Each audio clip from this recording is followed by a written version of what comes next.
qui est nouveau probablement, c'est tous ces médecins qui avaient décidé de rentrer pour travailler au Burundi, mais ont décidé de partir, de quitter le Burundi pour aller dans d'autres pays dans lesquels les conditions de vie et de travail sont de loin meilleures qu'au Burundi.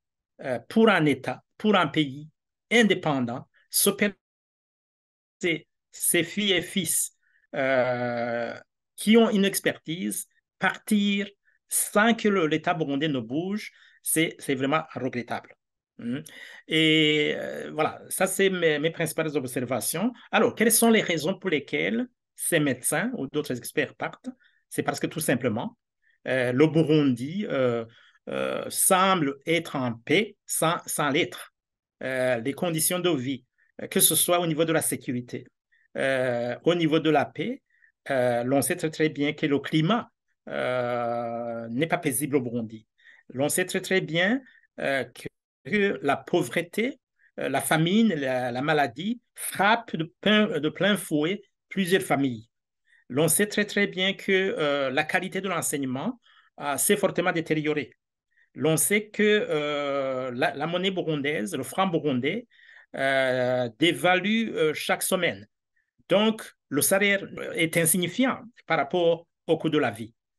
Autrement dit, ces médecins qui partent cherchent, disons, des pays dans lesquels, d'une part, ils peuvent gagner leur vie convenablement, dans le but de nourrir la famille, d'éduquer les enfants, d'élever les enfants correctement, et surtout de les instruire dans de bonnes écoles, et de les soigner, de les faire soigner.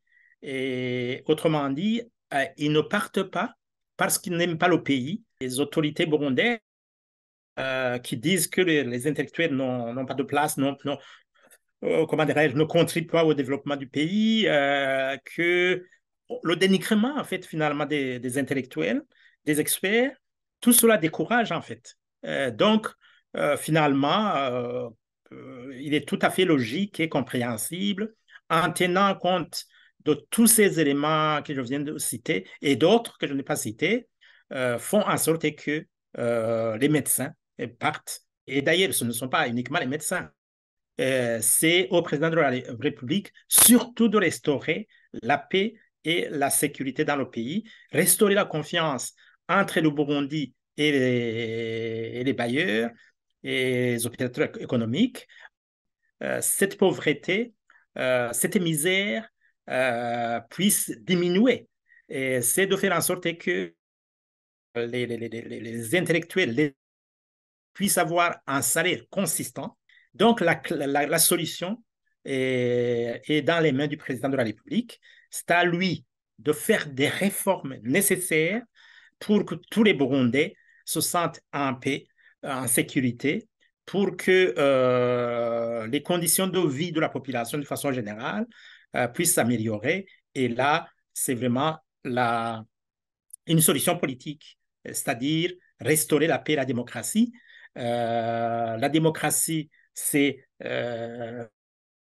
il faut absolument que le président de la République accepte un dialogue avec ceux qui ne sont pas de son parti, les conditions justement, notamment pour que les réfugiés puissent rentrer, pour que les opérateurs économiques étrangers puissent venir investir au Burundi